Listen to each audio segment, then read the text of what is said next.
Alright, we're gonna get going here on our extrusions lesson. So this one's a little longer than some of the others, but this is kind of a core component of drawing in Fusion. So we're going to spend a little bit more time on it.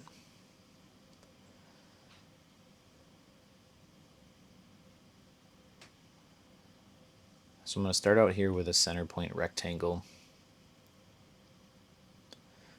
Just use the origin as my center point on the sketch. I'm going to give this some dimensions.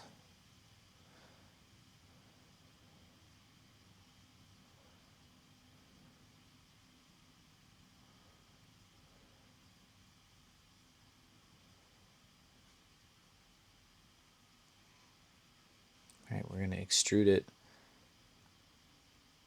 And there's a couple different functions that I want you to note here for extrusions. So you can drag this up with the arrow. You can manually type in a distance. Okay, there's also options to do different kind of things like tapered angles. And we'll get to that in a minute.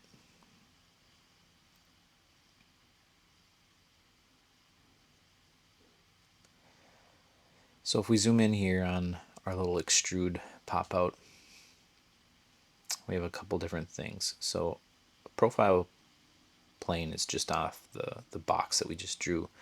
If we wanted to offset that from our drawing, we could also choose to do that. Okay, and then this is for an object, that's if you're extruding off of another body that's already drawn.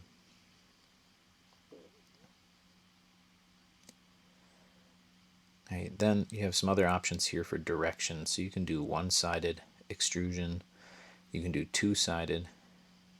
Okay, so notice it gives me a dimension in both directions off of the sketch that I drew. And then we also have symmetric, which gives you whatever value you type in the box equally on both sides of your sketch. So you see how the sketch is here in the middle.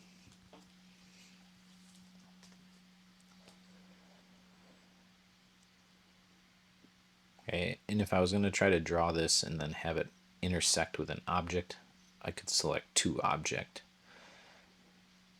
and then it would extrude all the way up to that object.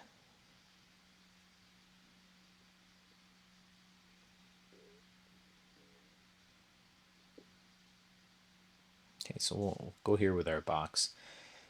This other option here, the taper. So this gives you the ability to do degrees, and we'll talk about that in just a minute. So under the operations, you have the ability to join to a body that's already drawn. You can cut into one.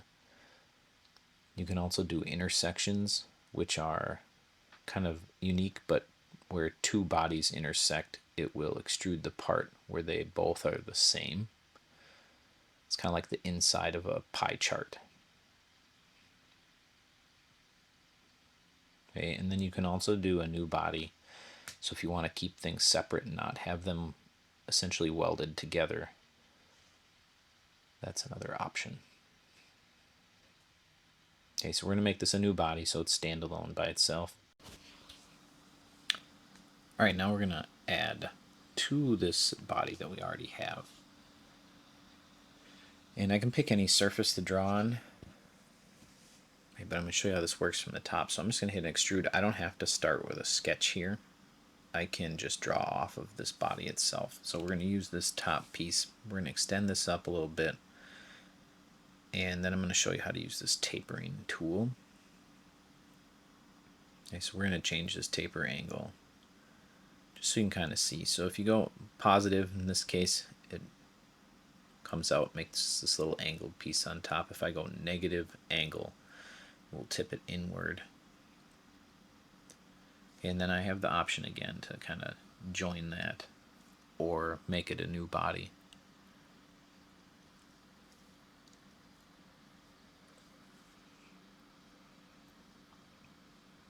Okay, so just showing you here again. If you're doing something like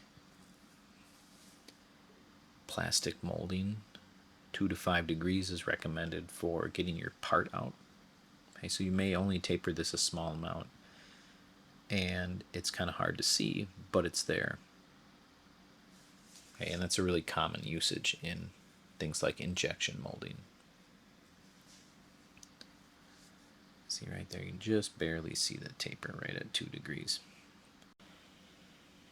So again, I'm going to zoom in here and show you this tapered angle. Okay, and then our options here: join, cut, intersect, make this a new body. Okay, so we'll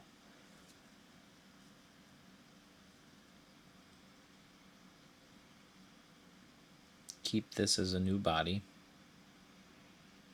Okay, and notice how down here in the toolbar I have my 2 extrusions, right? So that's the first one, that's the bottom, and then the top one is extrude 2.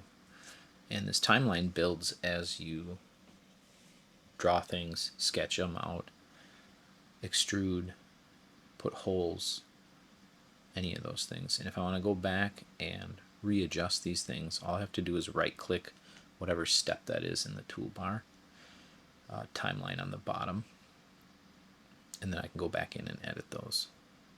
Okay, it's also a good idea as you're going through, you want to name these pieces. Okay, as you start to get more and more bodies in a drawing that gets more complex, it can be hard to keep track of them, especially when you're looking in the timeline, because it's just body 1, body 2, or sketch 1, sketch 3, sketch 10. Alright, so to edit these, you do a long, slow click, so it's kind of click, click, or you can right click and hit rename. Okay, but I'm just going to give these names so that I can keep track of them. So let's call this on the bottom, and this one the top.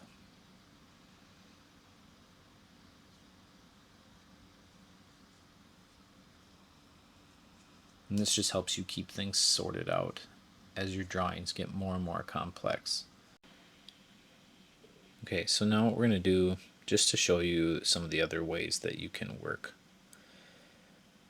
with a sketch tool and cutting through an object using extrude.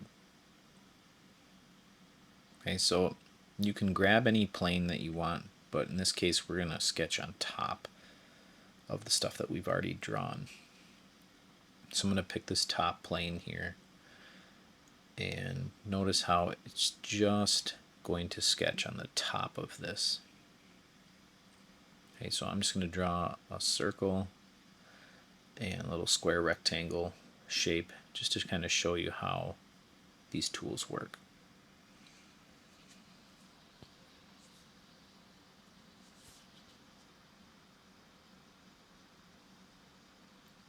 Okay, so now that I have my sketch, if I choose to extrude these shapes, so I'm going to show you how to cut one through and then how to extend the other out. Okay, so you can add two, just like we did before. Okay, or you can grab this, pull it through, and cut all the way through the object, cut part of the way in. That's all based on your measurements. So in this case, if I don't want that hole to cut out any further than the bottom of this part so that it doesn't intersect any other parts in the future, all I have to do is select that extent type. So right now it's to distance, it's whatever distance I set it at, but if I click from this drop down here to object, and then I click on the face of one of the bodies, it will just cut that hole to the edge.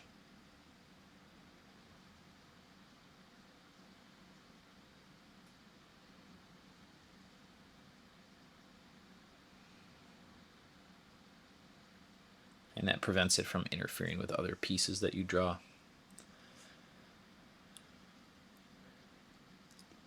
Now on the flip side here, because I used that sketch, now my other drawing, my other part of the sketch disappeared.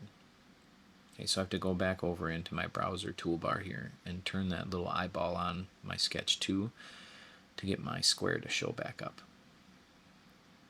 Okay, again, I'm going to extrude this. You cut it through if you wanted to.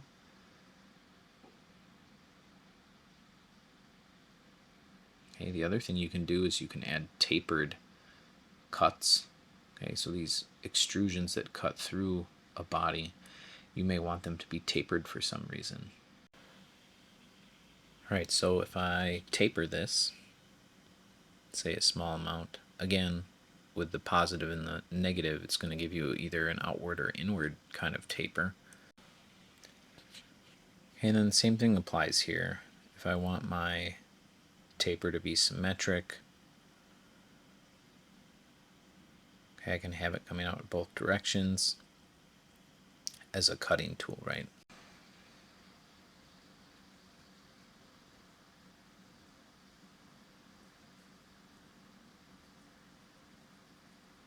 And again, if you want to join, making a new body keeps these separate.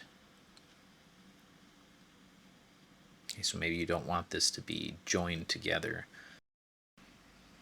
Alright, here's one more example of extruding off of the shape. Okay, so I have this tapered edge that maybe I want to extrude off of. Obviously, we're starting to get into more complex shapes here, right?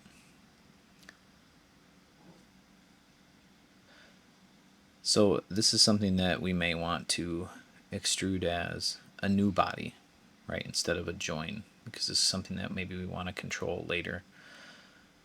The other thing that you can do is you can set this up as a new component. Okay, and as you start to get into more complex drawings that you may assemble later, each one of these components is a piece that you can grab in an assembly to build an object that maybe has moving parts or gears, or in our case we make our toy front end loader, and we'll get to that in the future lessons.